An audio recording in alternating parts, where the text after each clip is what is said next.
നമ്മളീ കാണുന്നത് അഴീക്കൽ തോട്ടപ്പള്ളി റോഡ്, തീരദേശ റോഡാണ്. ഇതിൽ അഴീക്കൽ നിന്നും തോട്ടപ്പള്ളി പോകുന്ന ഭാഗത്ത് നിരവധി സ്ഥലങ്ങളിൽ ഇതുപോലെ കഴിഞ്ഞ ദിവസം ഉണ്ടായ കള്ളക്കടൽ പ്രതിഭാസത്തിൽ ഇതുപോലെ കടലിൽ നിന്നും തിരമാലകൾക്കൊപ്പം മണ്ണ് റോഡിൽ അടിഞ്ഞു കൂടിയിട്ടുണ്ട്.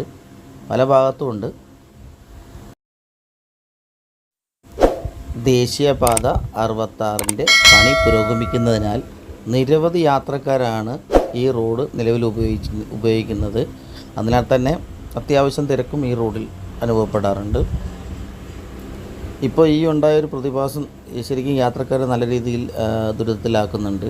കാരണം പലയിടങ്ങളിൽ ഇതുപോലെ തന്നെ മണ്ണ് അടിഞ്ഞു കൂടിയിട്ട് വാഹനങ്ങൾ കടന്നു പോകാൻ വളരെ ബുദ്ധിമുട്ടാണ്.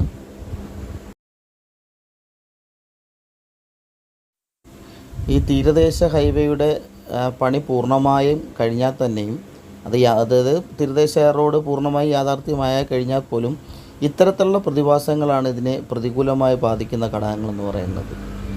ഇത്തരത്തിലുള്ള പ്രശ്നങ്ങൾ ഉണ്ടാകുമെന്ന രീതിയിൽ ഒരു മുൻകരുതൽ എടുത്തുകൊണ്ട് വേണം നിർമ്മാണ പ്രവർത്തനങ്ങൾ പുരോഗമിക്കാൻ എന്നതാണ് നമ്മൾ ആലോചിക്കേണ്ട ഒരു വസ്തുത എന്ന് പറയുന്നത്.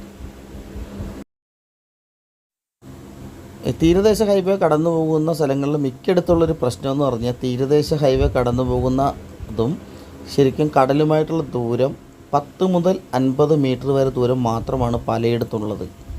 അതുകൊണ്ട് തന്നെ ഇത്തരത്തിലുള്ള പ്രശ്നങ്ങൾ ഒരു പ്രതികൂല ഘടകമായിട്ട് ഭാവിയിലും ഉണ്ടാകാൻ സാധ്യതയുള്ളതാണ്.